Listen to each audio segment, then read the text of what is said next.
For all of those people that were predicting that the housing market was going to crash, you were actually correct. There was one detail that you missed. Now, housing prices in Charleston aren't crashing down, they're actually crashing up. Welcome back, everybody. If you're new here, I am Bill, and I make videos that help people make better decisions when moving to, from, or around the greater Charleston area. So if you're into that sort of thing, go ahead and subscribe down below. And if you're looking to make a move within the next 3 days to 3 years, I happen to also be a real estate agent, so give me a call and let's chat. So in this video, we are going to talk about what's going on right now, what we're probably going to see in the future, and what this means to you if you're in the market to buy a home. So over the past year plus, we've seen interest rates continue to rise from the 3s all the way up to over 7. Now, as these rates rose, it would severely switch that supply and demand, and we would start to see housing prices decrease. Now, you wouldn't be wrong to think that, but there is this strange phenomenon going on right now called a reverse housing crash.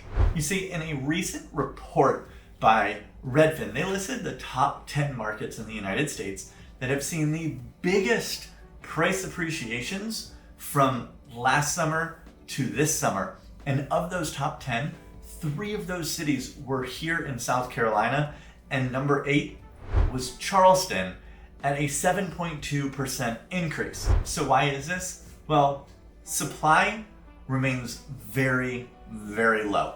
And while the rates have lowered that demand, they kind of went down almost at that same rate. So we're still seeing a lopsidedness of that supply and demand.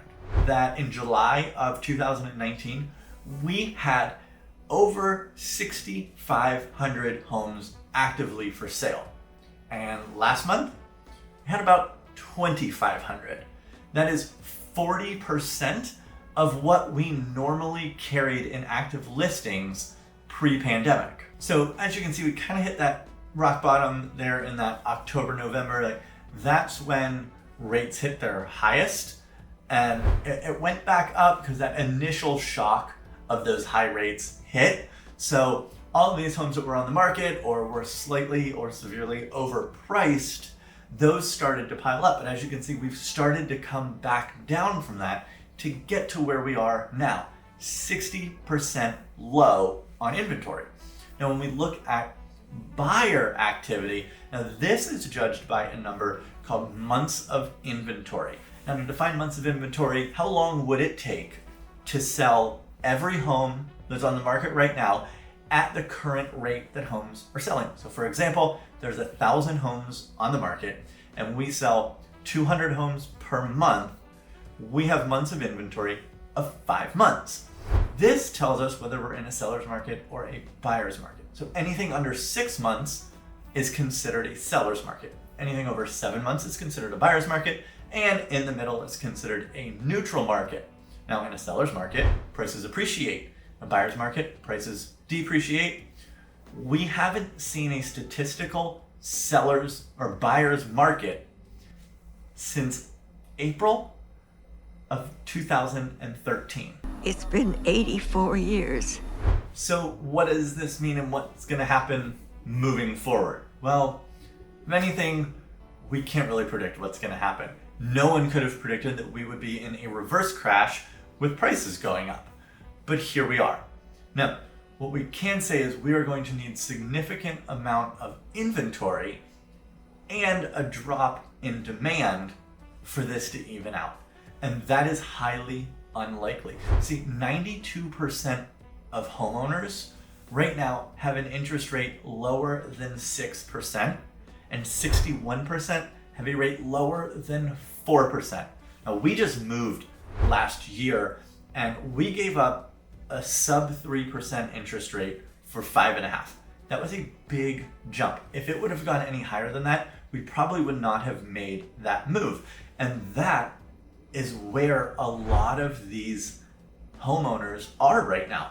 That 61% of them have an interest rate below 4%. So for them to move and jump into a house at 7 or 7.25 just financially doesn't make sense. So they're not going to put their home on the market unless we see rates drop around 6%. But that would get us into a tricky situation because lower rates would also bring out more buyers, but not just any buyer. It's going to bring out your first-time home buyers. Yes, so new people in the market and all these millennials that are coming into the home buying market right now. They're the largest home buying group.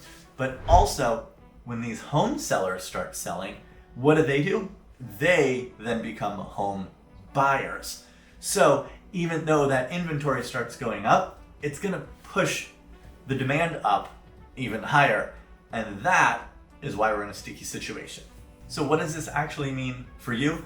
Well, I want to start this by saying my least favorite thing to hear real estate agents say is, it is always a good time to buy or sell. Stop it. Get some help. Because that is not true.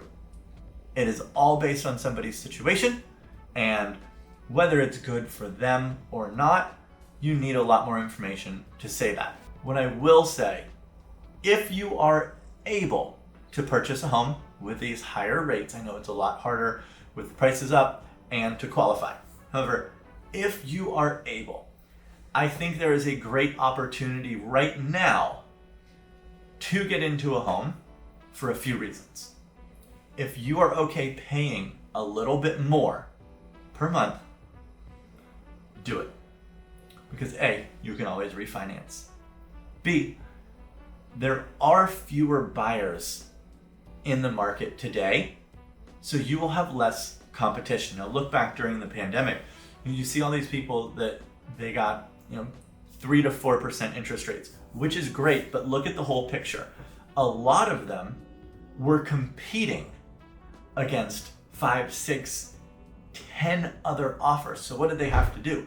They had to drop all their contingencies, including their appraisal contingency, go over asking price, which the house wasn't going to appraise at that.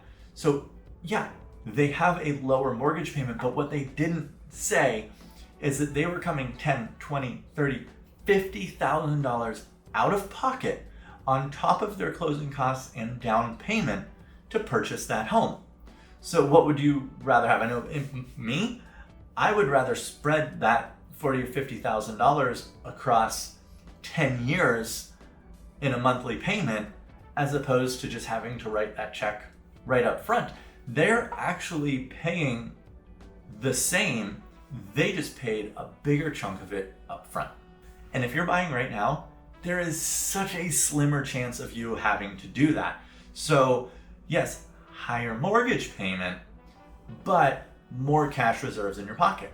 So if you need a real estate advisor, you just want to talk about the market, go ahead, give me a call, or better yet, click this link. I'm going to put it down in the description, or it's right here. You can jump right on my calendar and we can schedule either a voice or a video call, talk about the market, talk about your situation to see if it is right for you to buy or sell right now. Again, it's never the right time to buy or sell for everybody. So let's look at your situation and see what would be best for you and go on from there. And while you're at it, I've got this video right here that I picked especially for you. I think you're really gonna enjoy it. So go ahead, I'll see you on that video, and don't forget to subscribe and ring that bell so you get notified when I put out videos. I'll see you on the next one.